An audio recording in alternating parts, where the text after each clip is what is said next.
मनुष्य कोई defective piece नहीं है। दुनिया का कोई मनुष्य डिफेक्टिव पीस नहीं है। भूतकाल और भविष्य पूर्णतया जानने की शक्ति है मनुष्य के मन में। क्या करने से क्या होता, यह एग्जैक्ट जानने की शक्ति है मनुष्य के मन में। क्या करने के क्या मायने होते, यह समझने की शक्ति है मनुष्य में। वक्त आने पर कुछ भी कर दिखाने की शक्ति है मनुष्य में। अगर प्रकृति ने स्वतंत्र बनाया है और कहा है कि जाओ, छोड़ दिया, तो हमारी तरह नहीं छोड़ा है, पूरे साधन देके छोड़ा है। भीतर ज्ञान की, भीतर इंटेलिजेंस की, भीतर ऊर्जा की कहीं कोई कमी नहीं है। लेकिन मैंने पहले ही कहा कि दो सोच के मनुष्य हैं। एक ये सोचते हैं कि हम कमजोर हैं, और कमजोर है तो हमारे सुख की, हमारे आनंद की, हमारे सफलता की जवाबदारी हमें अन्यों को सौंपनी पड़ेगी। और 1000 में से 999 लोग, लिबरल बोल रहा हूं, जवाबदारी दूसरों को सौंप के जी रहे हैं।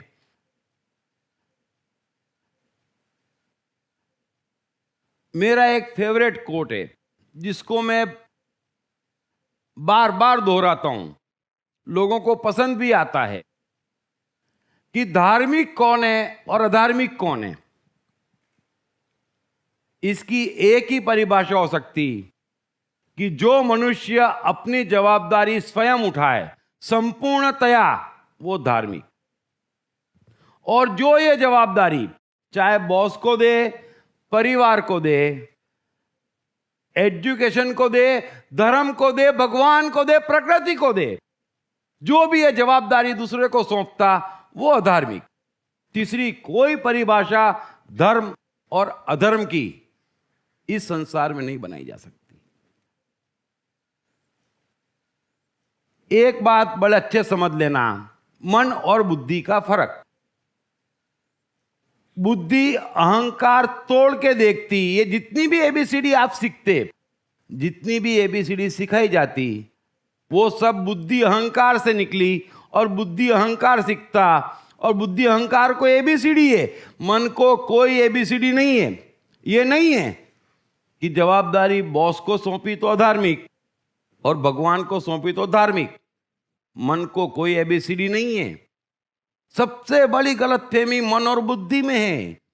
आदमी बुद्धि से सोचता, जगत बुद्धि से नहीं चल रहा, जगत मन से चल रहा है।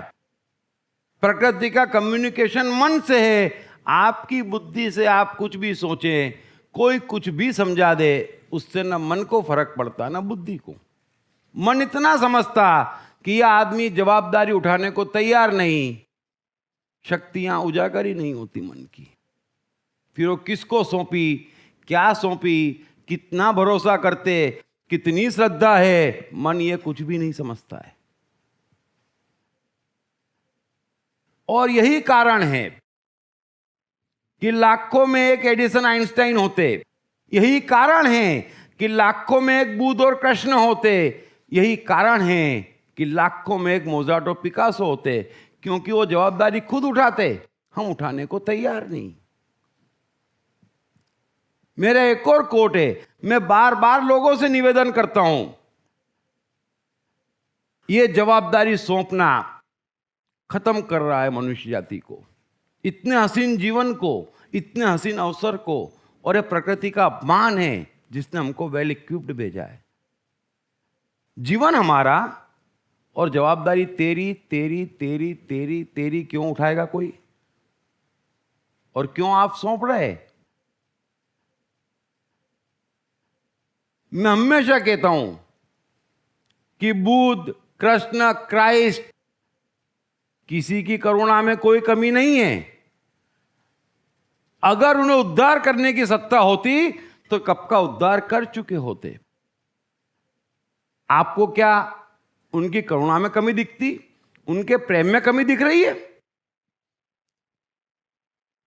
वो कर सकते होते तो कर चुके होते। अगर कृष्ण कर सकते होते तो अर्जुन को गीता ना सुनाते, कह देते जा तेरा उद्धार हो गया बालक। उद्धार तो अर्जुन को अपना करना है, कृष्ण नहीं कर सकते।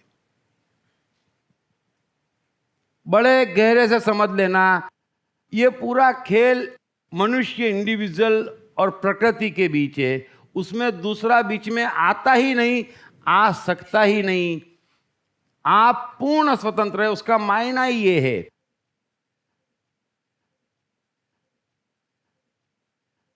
सो मेहरबानी कर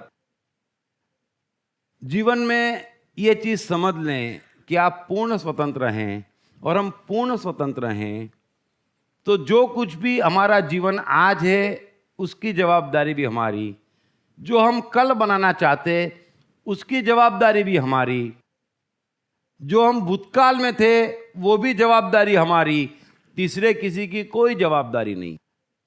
माता पिता की जवाबदारी नहीं है बच्चों को बनाने की।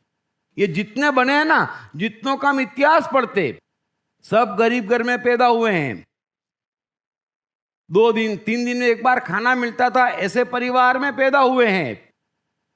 और उसमें 1 2 3 4 कोई अपवाद नहीं है, 100 में एक बात अलग है, वरना सब गरीब घर में पैदा हुए हैं।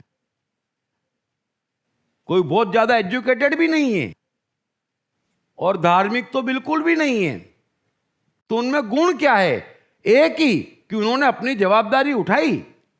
प्रकृति ने मनुष्य बनाया, यहां तक का सफर तय किया, अपनी जवाबदारी उठाई, निहाल हो गए। क्या है ब्रह्मांड की सबसे रहस्यमय शक्ति, आत्मा का रहस्य? इस पर से पहली बार पर्दा उठाते हैं बेस्ट सेलिंग लेखक दीप त्रिवेदी अपनी नई किताब आप और आपका आत्मा में। इस किताब में दीप त्रिवेदी आपके जीवन को चलाने वाले ब्रह्मांड की सर्वोच्च सत्ता आत्मा का सरलतम वैज्ञानिक भाषा में विश्लेषण करते हैं तथा आत्मा और उसके आपके जीवन पर पड़ने वाले प्रभाव से संबंधित तमाम सवालों के जवाब भी देते हैं। जैसे आत्मा क्या है? भगवत गीता में कृष्ण ने आत्मा की शक्तियों के बाबत क्या कहा है? आपकी सिस्टम का आत्मा से क्या ताल्लुक है? साथ ही आपके शानदार जीवन के लिए इस किताब में कई सरल टिप्स भी दिए गए हैं, जैसे आत्मा की शक्तियों को जगाने के सूत्र, आत्म शक्ति को अपने भीतर अनुभव करने का स्टेप बाय स्टेप तरीका तथा कौन आत्मा के कितने निकट है ये जानने के सरल टेस्ट। सो आज ही अपनी आत्मा से अपनी निकटता बढ़ाओ और अपने हसीन जीवन की नींव डालो, क्योंकि किसका जीवन कैसा रहेगा ये सीधे तौर पर उसकी आत्मा से निकटता पर निर्भर है। ये किताब अंग्रेजी में the black book of soul, Hindi में आप और आपका आत्मा, मराठी में तुम्ही आणि तुमसा आत्मा तथा गुजराती में तमे अणे तमारो आत्मा के नाम से सभी प्रमुख बुक स्टोर्स और ई-कॉमर्स साइट्स पर उपलब्ध है।